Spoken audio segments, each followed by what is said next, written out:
Isa to sa aking nabili sa Temo. It's a wire stripper. Makabagong wire stripper na parang automatic. Pero tingnan nyo, this is number 14 wire.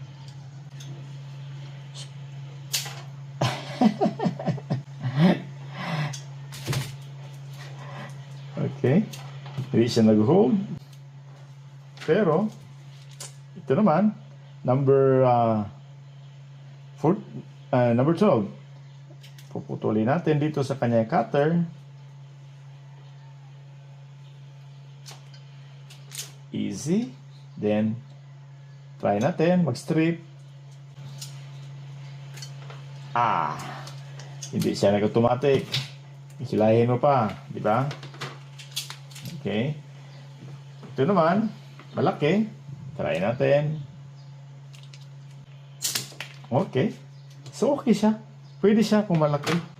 Pero kung maliit, hindi siya masyadong epektibo. Ini-adjust ko na to. Ganun pa rin. Okay. Try natin ulit.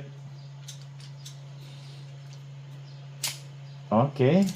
Meron, pero hindi siya automatic na natatanggal. Then, one thing also, ang kanyang blade dito, yung cutter, yung wire cutter niya, tingnan nyo, nag-crack na siya eh. Kasi, pinutol ko dito, sinubukan ko, naputol naman, pero ang problema lang, nasira yung blade niya. Try natin ulit.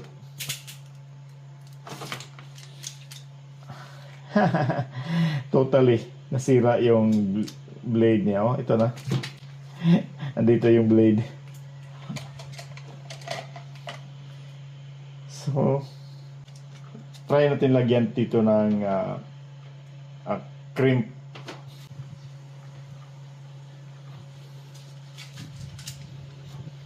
Dito yung crimper niya.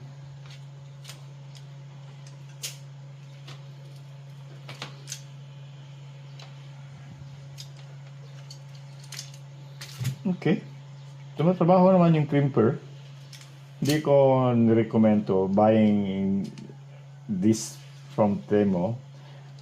May mga magagandang ganito, yun ang bibilhin nyo. Pero kailangan natin maghanap ng talagang trusted brand. Hindi siya maganda. Hindi siya consistent. Poor performance. Huwag kayong bumili. Although, this is only about 265 pesos.